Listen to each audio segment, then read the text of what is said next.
evening, everybody. I hope you're all doing well in these challenging times with the self-isolation. I thought perhaps I might at least try to cheer a few people up by giving a mini lesson on the very famous tenor aria lucevan stelle. It's a great aria for heavy tenors to learn their craft, as I did, because with that aria, Puccini writes some very difficult passages, but a lot of it's resting the voice, very easy passages that are not too high in the lower middle part of the voice. It's a much better challenge than singing the most difficult Mozart aria where it's constantly up in that higher middle part. Although this aria has a bit of that, there's a lot more of a spread in terms of the lower part of the voice. So this is a very interesting aria from Puccini's Tosca.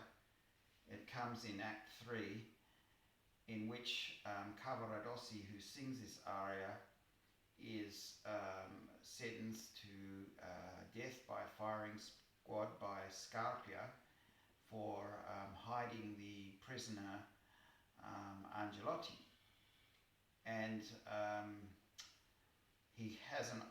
the prison guard gives him an opportunity to write a letter to Tosca in which he reveals his undying love and devotion to her, even in the most tragic moment of his upcoming death. As sad as it is, the melody is strikingly beautiful, and I'm going to try and go through this aria phrase by phrase. Please forgive my piano playing, which leaves a lot to be desired, but I'll do my best. So the first phrase is on the low F sharp, and he says the title of the aria, E lucevan le stelle, which means and were shining the stars. So that's a very delicate statement, and I think it requires a very gentle attack. So what I do is put the vowels in that phrase. I place it on the front of my hard palate. I don't do anything awkward with my face or my lips or tongue to create those vowels. And now I'll just demonstrate the first phrase.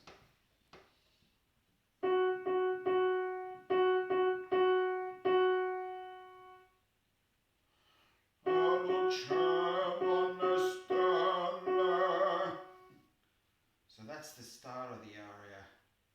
Let's go for a gentle approach, as it's a very a gentle kind of phrase. So he's just said, and the stars were shining. Then he says, edolezzava la terra,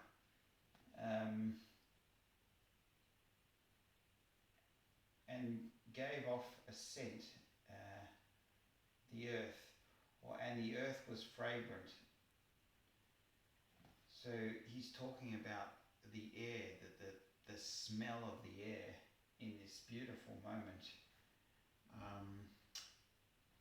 So that phrase is a continuation of B. So B is in that lower middle part of the voice. Again, just all we need to do is send all those vowels onto the hard palate and just open the jaw in a very relaxed way.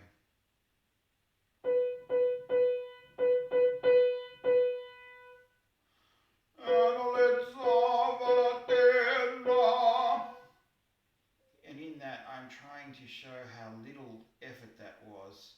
I'm not pulling around my face or doing this or making anything funny with the tongue to make the air vowels. It's just very relaxed as I try to Then he says, stride all'uscio dell'orto.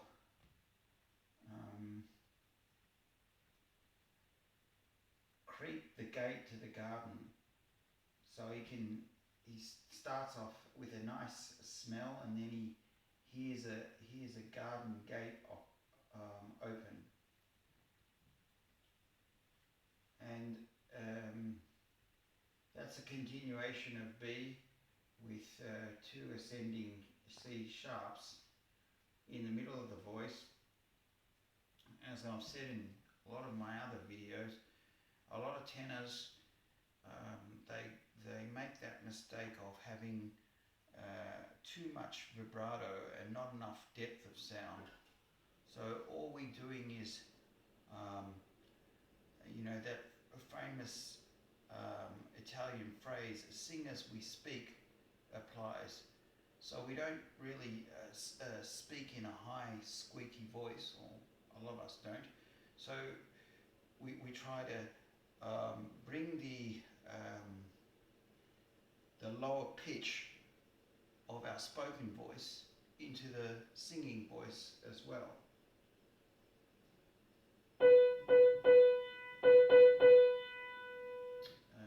Whoops.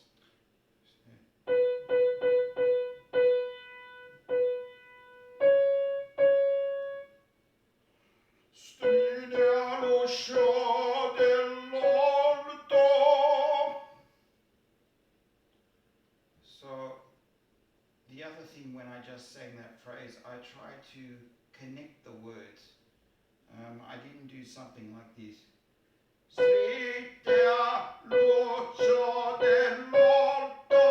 But again, having that integral legato connection.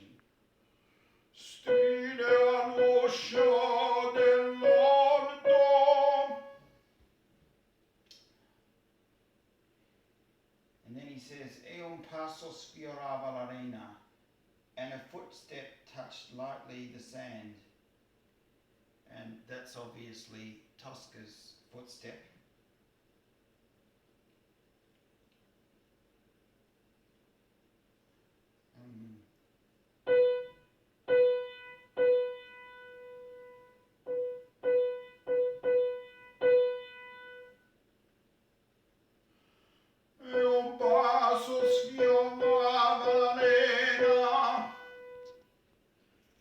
So that's one way of doing it. Another way is he's saying, and a footstep touched lightly the sand, so we can, just to make it more effectful, we can almost whisper that phrase.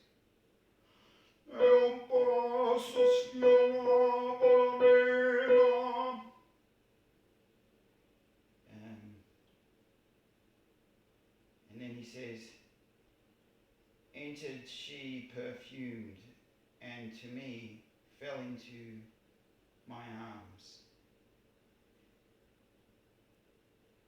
Entravela fragrante, mi cadea fra le braccia.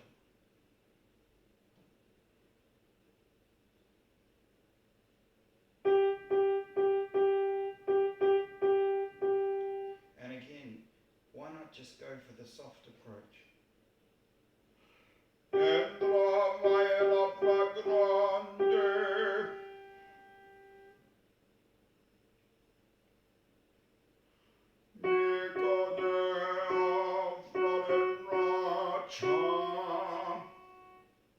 So it's a lovely feeling to just do all that very softly, because the aria builds up and has certain musical pinnacle notes. So if we sing the whole aria loudly, where's the excitement in the sustained high notes? Why not do everything a little bit gently, and then gradually build it up? So now this is a very interesting phrase. He says, o dolci bacio languide carezza, sweet kisses, languid caresses. So again, this is not deep qualapira stuff. There's no reason to just belt the hell out of that phrase, but rather sing that phrase like you're speaking intimately or gently to your loved one, your girlfriend, or in some cases, boyfriend.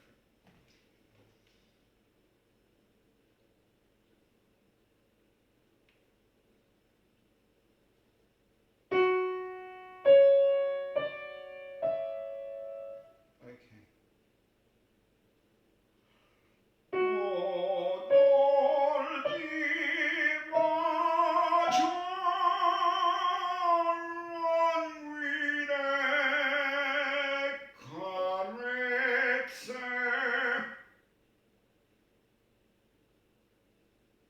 So as I said, I'm just ever so gently placing the air on the hard palate so I can get that almost whispered effect. So then he says, mentrio fremente, le belle forme di sciogliate veri. So he says, while I'm trembling, the beautiful form freed from its veils.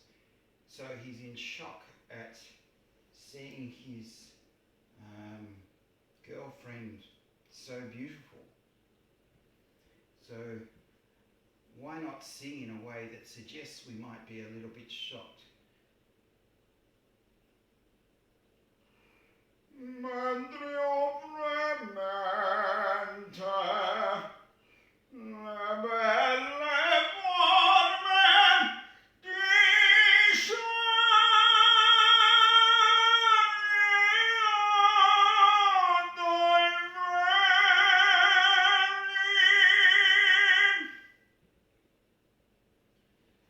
Again, no need to go into any extreme forte here. This is very intimate, gentle words, very romantic words. While I'm trembling, the beautiful form freed from its veils. There's nothing magnificently heroic about that. It's more a reflection of seeing the most beautiful woman in the world. So, as I had tried to demonstrate, it's sort of very intimate, gentle singing. And as I said, when I was in the middle of that phrase, I was actually making sure I wasn't singing with too much vibrato, so I could have a bit of depth.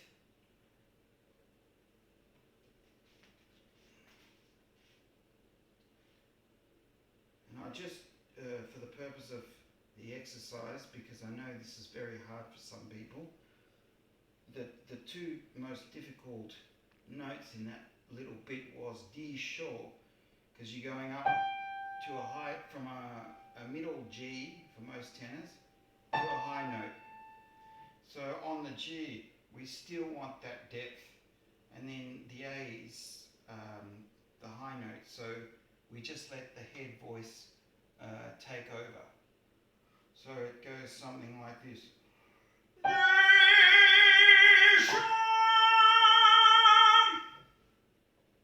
But before I went to the A, I made sure that I had a deep tone with the G that had a lot of depth.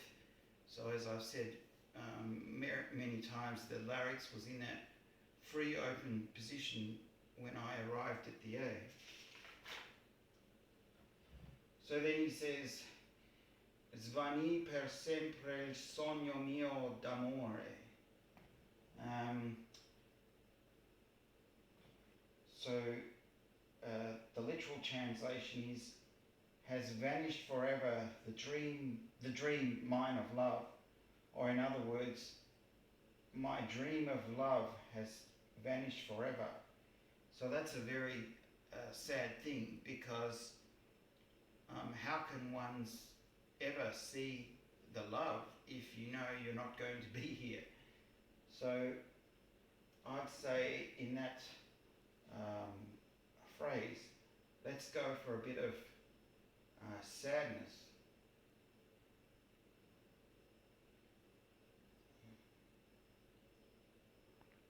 And it says arritenuto, which means slowing down, take the time.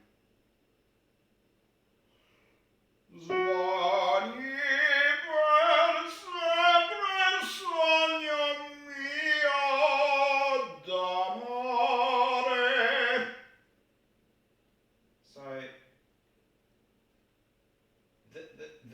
the sentiment of sadness in that phrase actually helped me with the technique, because as I thought of those sad words, the legato flow was also quite saddened as a feeling. Then he says "l'ore fuggita," which means and I flee.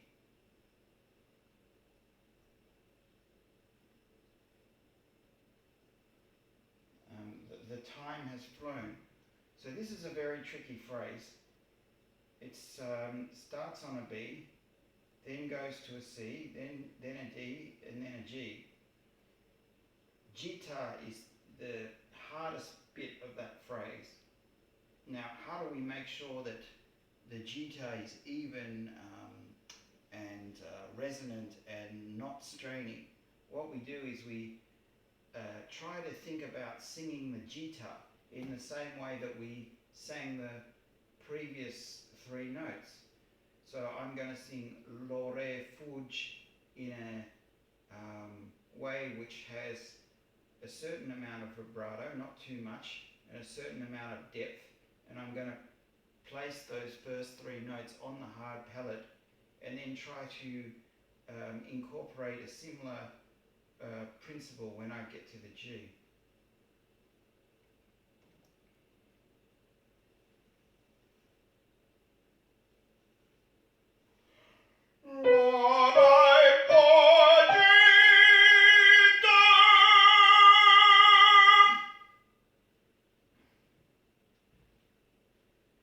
Then he says, "E muoio disperato."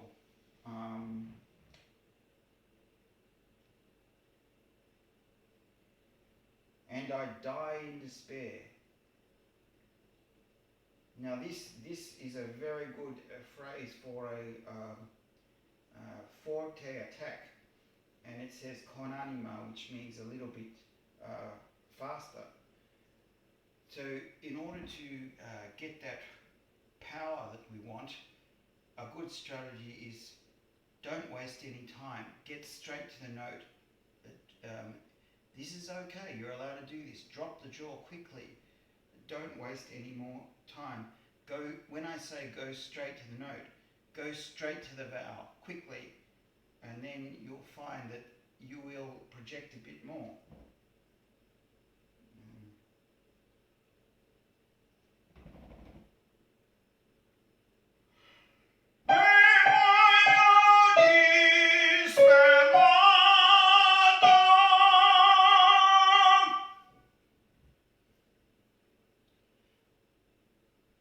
Then he repeats the same phrase, and this is why I think this is a wonderful aria to learn on, because he's started this difficult phrase in G, but then he takes it down, gives our voice a little rest, and goes back to E.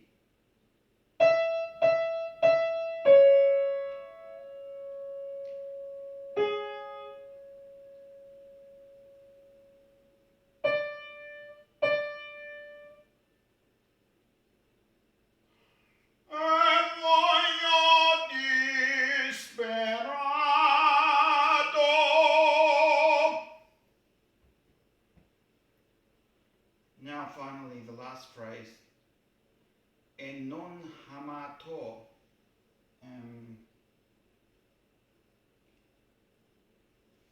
and I've never loved life so much. So this starts on A, goes up to E, then F, G. On all those notes, think about darkness of tone with not too much vibrato. And then on that high A natural, we just, that note, we just sing as a closed vowel, but perhaps not going for the same darkness because it's a head tone.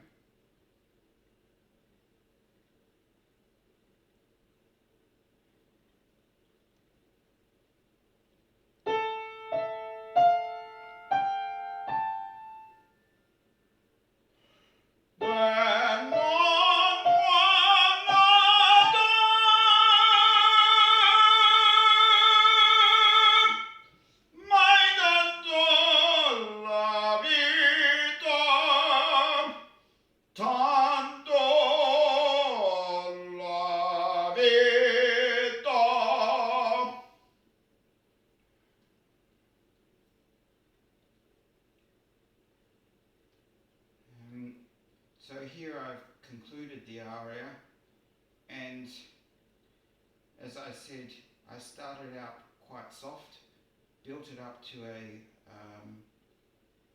forte for the pinnacle bit of the aria, where it says sostenuto e cresce con slancio, which means sustained but moving on. And as I was singing the A, O, and E vowels, I'm always closing them. In other words, I'm always trying to bring U in the sound. As I was singing the air vowels, I'm always closing the air vowel, trying to make it more of an as in bird, and always trying to get a certain level of darkness in the middle part of the voice.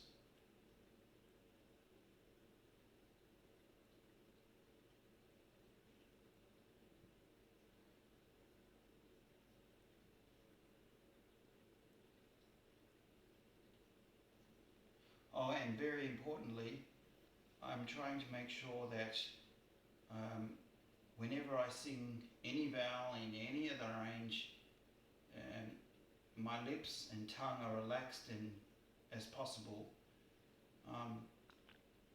This is quite controversial for some people or teachers. Some teachers might say on air and E, raise the back of the tongue, but all you're doing, according to my experience and from all the people that have coached me, if you raise the back of the tongue on the air and E vowel, you are constricting your range, putting grip in the sound, and